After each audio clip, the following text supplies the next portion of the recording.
Hello guys, welcome to our YouTube channel itjobsguru.com. My name is Shiv and I'm a software engineer. और अगर आप हमारे channel में नए हैं तो सब्सक्राइब करें और बेल आइकन को दबाएं ताकि आप आईटी फील्ड से रिलेटेड टेक्नोलॉजीज़ के ट्यूटोरियल्स को मिस ना करें। आज का हमारा ये ट्यूटोरियल वेब डेवलपमेंट ओरिएंटेड होने वाला है।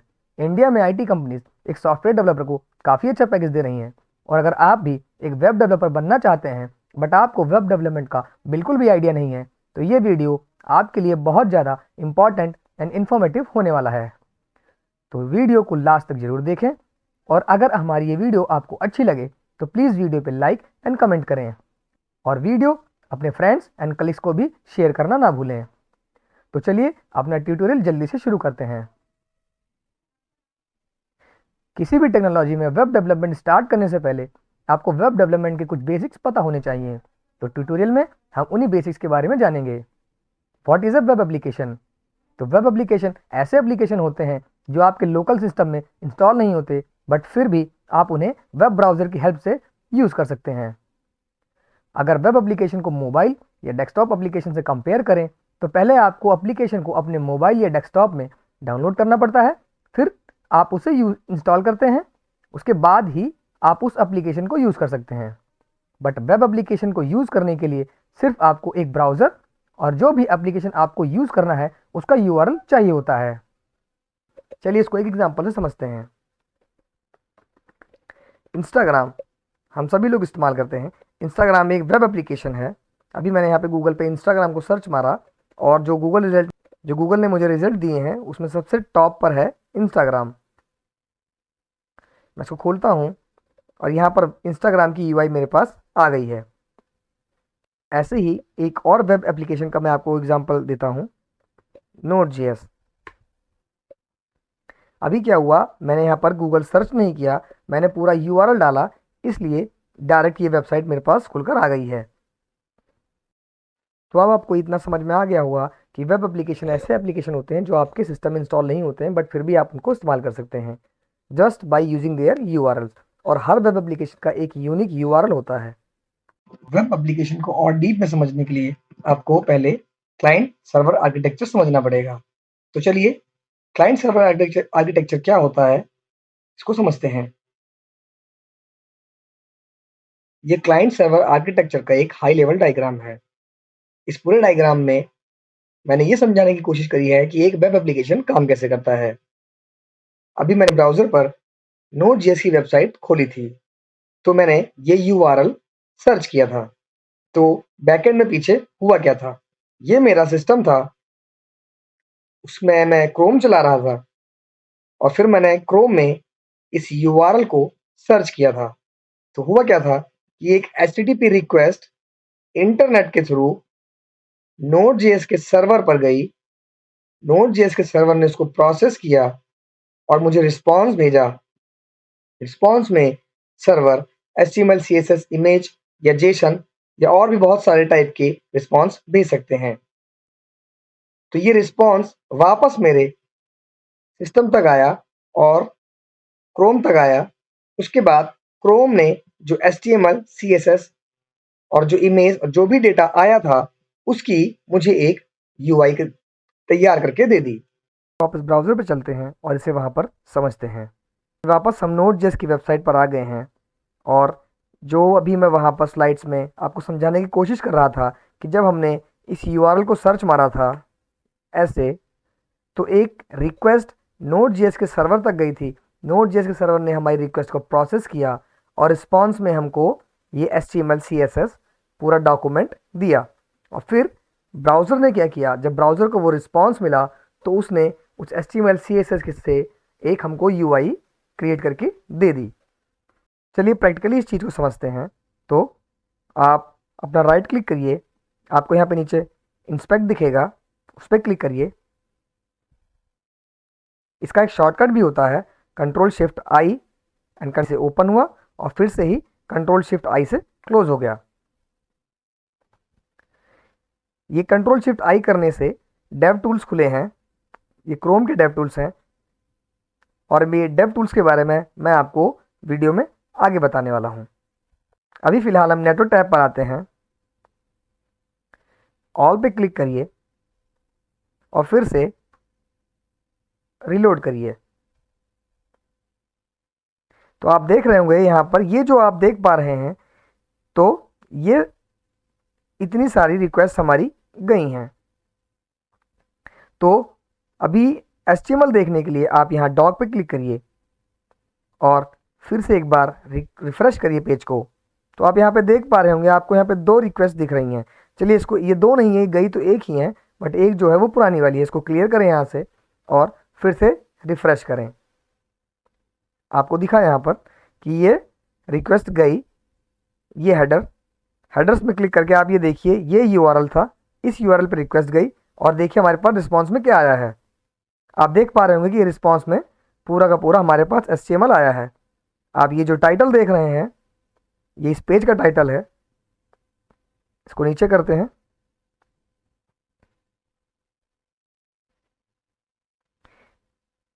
ये जो आप ये पूरी जो यहाँ पर नेव बार देख रहे हैं, ये पूरा का पूरा नेव बार इस UL से बना हुआ है।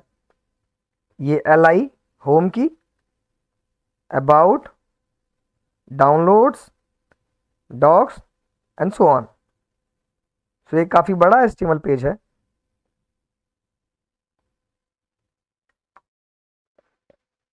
घबराइए नहीं, अगर आपको HTML CSS नहीं आती है तो हमारे आने वाले ट्यूटोरियल्स को मिस न करें। हम अपने आने वाले ट्यूटोरियल्स में आपको ज़रूर बताएंगे। तक आपको एक हाई लेवल अंडरस्टैंडिंग हो गई होगी कि वेब एप्लीकेशंस क्या होते हैं और क्लाइंट सर्वर आर्किटेक्चर क्या होता है।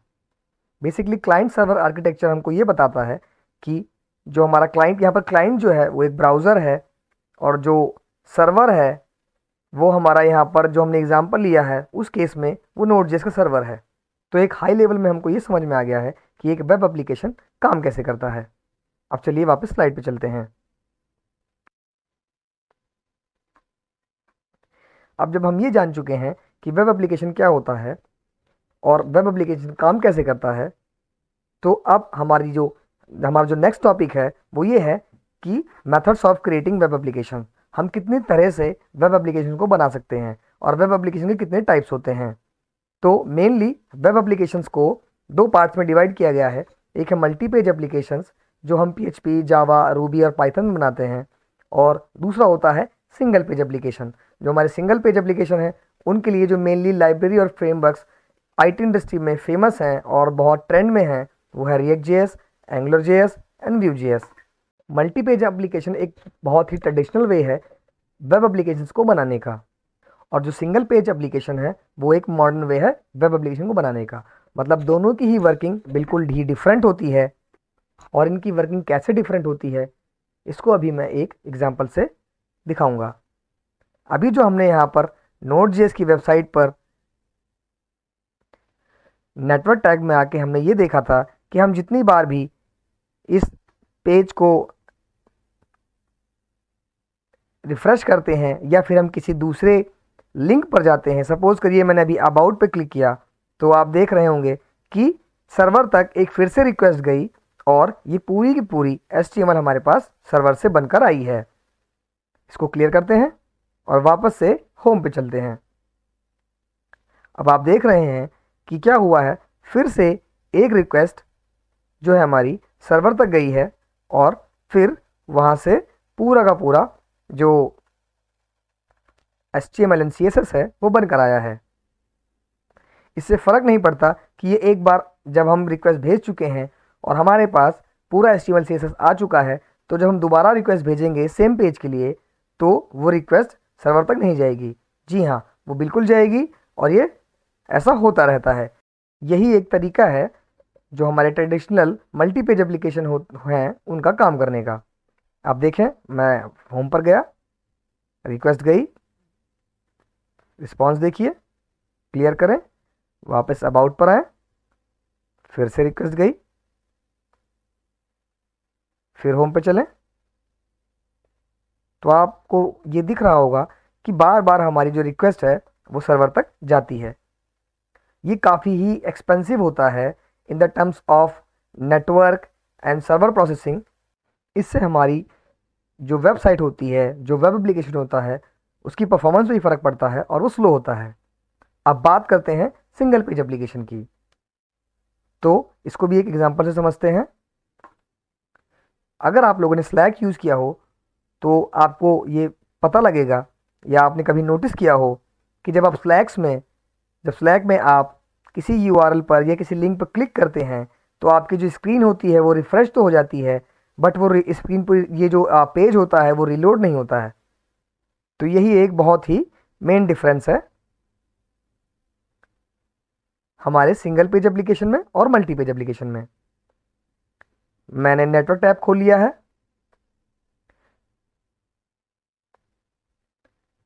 अभी आप यहाँ पे यूआरएल पे ध्यान देना। फिलहाल में जो यूआरएल है, अब मैं इसको चेंज करने जा रहा हूँ और मैंने यहाँ पर डॉग को सेलेक्ट कर रखा है। अगर कोई रिक्वेस्ट जाएगी, आप यहाँ पे देखें, चलिए ऑल पे क्लिक करते हैं और जो भी रिक्वेस्ट होंगी वो हमें यहाँ पर दिखेंगी और फिर हम डॉग का फिल्टर लगाएंगे ये देखने के लिए कि क्या कोई एचटीएमएल आई है। आप देख रहे हैं ये इतनी सारी रिक्वेस्ट गई हैं और यूआरएल भी चेंज हो गया है, बट ना तो हमारा पेज रिफ्रेश हुआ है ना रिलोड हुआ है। अब डॉग पे क्लिक करते हैं तो आप देखें कोई भी एचटीएमएल हमारे पास सर्वर से नहीं आई है। ये जो रिक्वेस्ट गई हैं ये एजेक्स रिक्वेस्ट बोलते हैं इनको। हमारे पास यहाँ पर जेसन में डेटा आता है। अगर आपको नहीं पता है कि जेसन क्या होता है, सो डोंट वरी, आने वाली वीडियोस में हम सारी चीज़ें कवर करने वाले हैं। चलिए फिर से देखते हैं।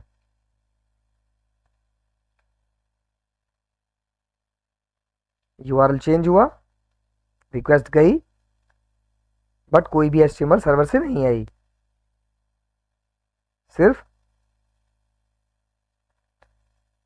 ये जो स्लैक है ये स्टोर यूज़ करते हैं अपने एप्लीकेशन में। ये एक रिएक्ट एप्लीकेशन है, ये स्टोर यूज़ करते हैं। स्टोर का काम यही होता है कि जो डेटा एक बार आ गया है तो उस कैशे से उठा लो, ना कि सर्वर पर रिक्वेस्ट भेजें। तो यहाँ पर स्लैक ने वही किया है। ये बहुत ही एक अच्छा एग्जाम्पल है मॉडर्न एप्लीकेशन का, एक काफ़ी फास्ट और इफ़िशिएंट बनाने का। तो इन दोनों एग्जाम्पल से हम ये समझ सकते हैं कि जो मल्टी पेज एप्लीकेशन होते हैं वो अपनी सारी एचटीएमएल सीएसएस हर रिक्वेस्ट हर यूआरएल चेंज होने पर सर्वर से लाते हैं। बट अगर इनको सिंगल पेज एप्लीकेशन से कंपेयर करें तो जो सिंगल पेज एप्लीकेशन की वर्किंग होती है वो बिल्कुल डिफरेंट होती है। सिंगल पेज एप्लीकेशन एक बार में अपनी सारी एचटीएमएल सीएसएस लोड कर लेते हैं और उसको डायनामिक करने के लिए सिर्फ एजेक्स कॉल जेसन कॉल अपने सर्वर तक भेजते हैं और वहाँ से वो एचटीएमएल सीएसएस नहीं ला, जो रिस्पॉन्स में उनको एचटीएमएल सीएसएस नहीं मिलता, वहाँ से उनको जेसन मिलती है और उस जेसन को वो लोग इटरेट करके एप्लीकेशन में अपनी जो यूआई होती है उसको डायनामिक करते हैं। चलिए मैं आपको ये दिखाता हूँ कि जो सिंगल पेज एप्लीकेशन होते हैं वो फर्स्ट टाइम में जब वो हम उनको लोड करते हैं तो वो फर्स्ट टाइम में अपनी सारी एचटीएमएल सीएसएस कैसे लाते हैं। नेटवर्क को क्लियर करते हैं और एप्लीकेशन को रीलोड करते हैं। आप देख रहे हैं कि ये इतनी सारी रिक्वेस्ट सर्वर तक गई हैं। अब डॉक पे क्लिक करते हैं। ये आपको फर्स्ट टाइम में जब एप्लीकेशन लोड हुआ था तब आपको ये डॉक यहाँ पे ओनली दिखेगा। ये आप देख रहे हैं जो भी HTML CSS आनी थी वो एक बार में आ चुकी है। अब हम जितनी बार भी URL चेंज करेंगे तो कोई भी डॉक नहीं आएगा, सर्वर से कोई HTML नहीं आएगी, सिर्फ जेसन रिस्पॉन्स आएगा। आपने देखा यहाँ पर जो UI थी वो चेंज हो गई और अगर आप डॉग पे क्लिक करेंगे तो आपको कोई भी डॉग नहीं दिखेगा, लेकिन फिर भी ये UI चेंज हो गई है। जो ये UI चेंज हुई है, हमारे पास यहाँ पे जो जेसन डेटा आया हुआ है, इस जेसन डेटा का इस्तेमाल करके हमारी जो UI है उसको डायनामिक किया गया है। तो अभी तक हमको ये समझ में आ गया है कि सिंगल पेज एप्लीकेशन की जो वर्किंग होती है वो multi page application traditional application से बिल्कुल अलग होती है। तो चलिए अपने नेक्स्ट टॉपिक पे चलते हैं और वापस स्लाइड पे आते हैं। हमारा जो नेक्स्ट टॉपिक है वो है role of dev tools in web development. अभी हम जो नेटवर्क टैग में रिक्वेस्ट को देख रहे थे वो एक डेव टूल्स का ही पार्ट है। तो चलिए उसको थोड़ा और डीप में समझते हैं। ये नोड.जेएस की वेबसाइट है, हम वापस नोड.जेएस की वेबसाइट पर आ चुके हैं। जो सबसे पहला टैब होता है ये कंसोल का होता है। कंसोल कैसे होता है मैं आपको दिखाता हूँ।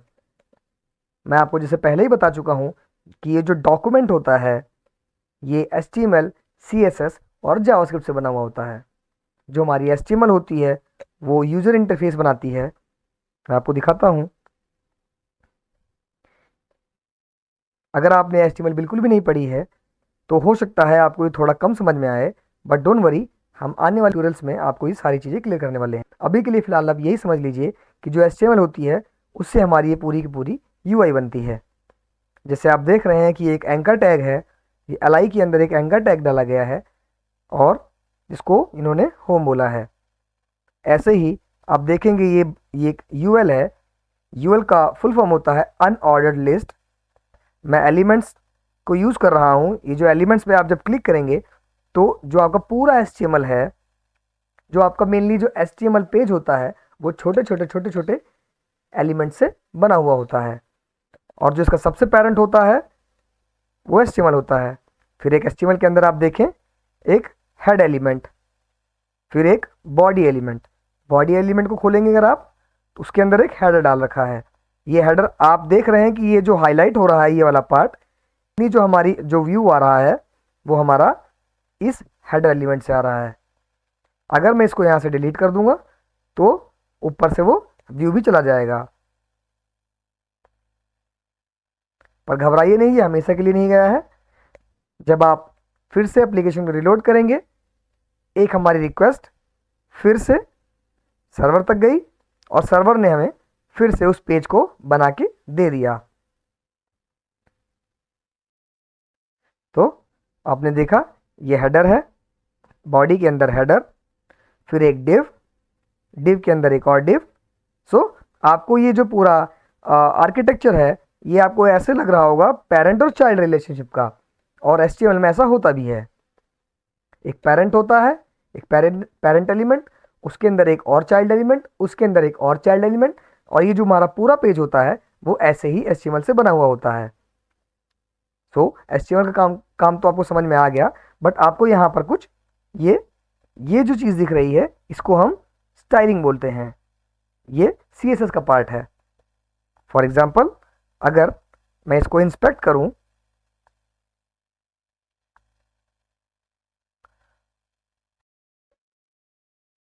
मैं इसको एक बैकग्राउंड कलर देने जा रहा हूं।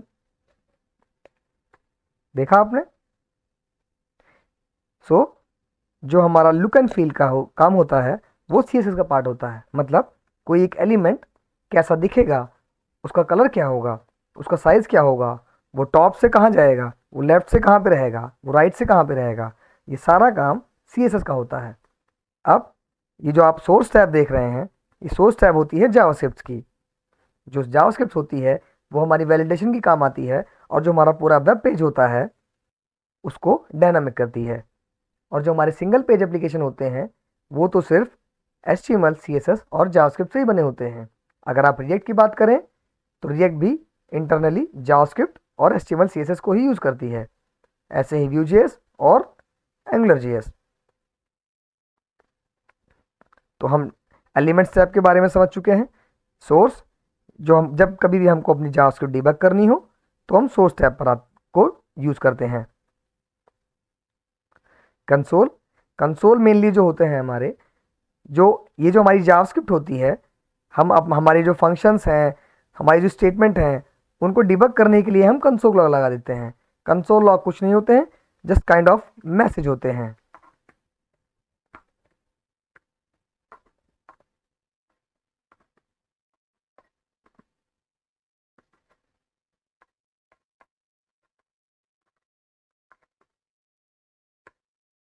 आपने देखा ये प्रिंट हो गया, इसको जावास्क्रिप्ट में कंसोल लॉग बोलते हैं। ओके, हमारे पास ब्राउज़र पर जावास्क्रिप्ट के काफ़ी सारी APIs अवेलेबल होती हैं। फॉर एग्जांपल मैं आपको एक अलर्ट ला के दिखाता हूँ।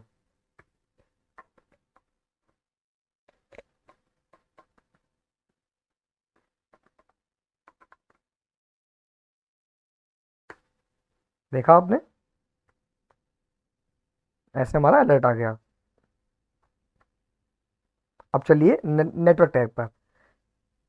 नेटवर्क टैब के बारे में मैं आपको पहले ही बता चुका हूँ कि जो भी रिक्वेस्ट हमारी वेब एप्लीकेशन में सर्वर तक जाती है वो सारी चीज़ें हम यहाँ पर नेटवर्क टैग में देखते हैं। अब बात आती है एप्लीकेशंस की। तो ये जो वेब एप्लीकेशंस होते हैं ये जब हमारा HTML CSS और जावास्क्रिप्ट पूरा ब्राउज़र पर रेंडर हो जाता है तो ब्राउज़र के पास अपनी एक इंटरनल मेमोरी होती है।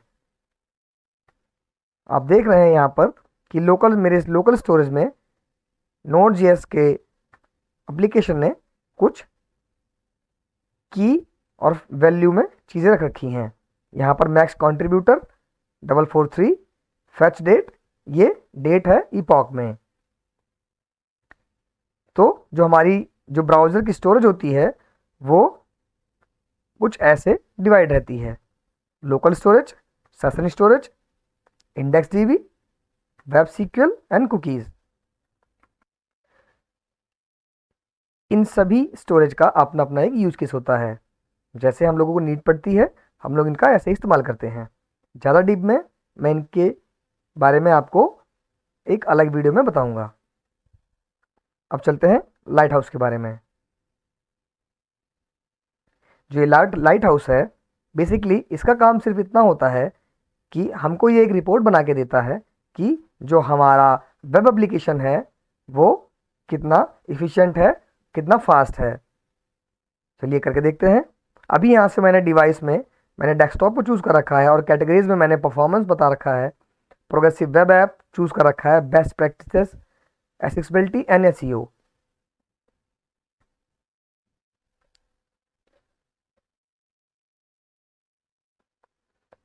अब क्रोम क्या कर रहा है, वो इस वेबसाइट को अलग अलग पैरामीटर्स के ऊपर टेस्ट कर रहा है।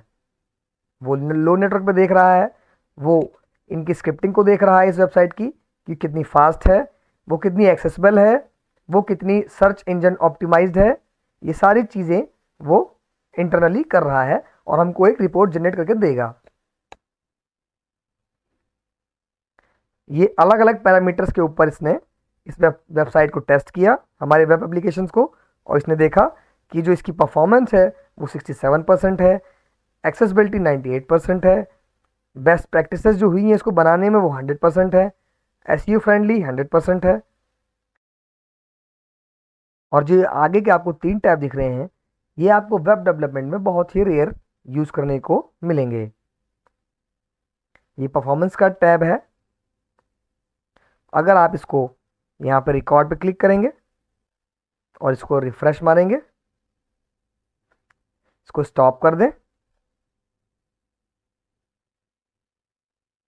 ये प्रोसेसिंग कर रहा है। सो इसने इसकी स्क्रिप्टिंग की परफॉर्मेंस को मेज़र किया है।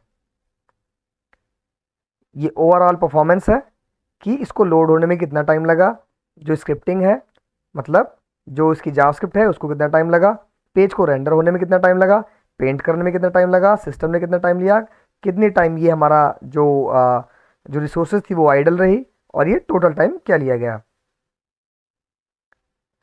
नेक्स्ट स्टेप है मेमोरी का। सो एक मेमोरी और ये सिक्योरिटी। ये सिक्योरिटी वाला जो टैब है आपको बताता है कि ये जो एप्लीकेशन है ये सिक्योर है या नहीं है। आप बहुत सारी वेबसाइट्स पे देखते होंगे कि यहाँ पर जो लॉक का साइन होता है यहाँ पर वो लिखा रहता है नॉट सिक्योर, क्योंकि ये HTTPS फॉलो कर रही है। तो HTTPS का मतलब कि जो भी वेबसाइट HTTPS फॉलो करती हैं तो इसका मतलब कि आप इजीली वहाँ पर अपने जो सेंसिटिव इन्फॉर्मेशन होती हैं आप वेबसाइट को दे सकते हैं और वो सेफली सर्वर तक ट्रांसमिट हो जाएंगी। तो मैं आपको मेमोरी के टैब के बारे में बता रहा था। सो जो बेसिकली जो मेमोरी का टैब है ये आपको बता रहा है कि जो जावास्क्रिप्ट का VM इंस्टेंस है इसमें वो कितनी मेमोरी ले रहा है। यूजली आपका जो काम पड़ेगा वो कंसोल तक, एलिमेंट्स, सोर्स, नेटवर्क और एप्लीकेशन, दैट्स इट। अब जब हम डेव टूल्स के बारे में जान चुके हैं तो हमको एक हाई लेवल की अंडरस्टैंडिंग हो चुकी है कि अगर हमको एक वेब एप्लीकेशन बनाना है तो वो कैसे बनाएंगे, क्लाइंट सर्वर आर्किटेक्चर क्या होता है और कितने टाइप्स से हम वेब एप्लीकेशन बना सकते हैं, और डेवटूल्स का वेब डेवलपमेंट में डेवटूल्स का क्या रोल होता है। अगर आपने हमारी वीडियो यहाँ तक देखी है तो प्लीज़ हमारी वीडियो को लाइक करें, शेयर करें। अगर अभी तक आपने हमारे चैनल को सब्सक्राइब नहीं किया है तो प्लीज़ हमारे चैनल को सब्सक्राइब करें ताकि आप कोई भी ऐसी ट्यूटोरियल मिस ना करें। थैंक्स।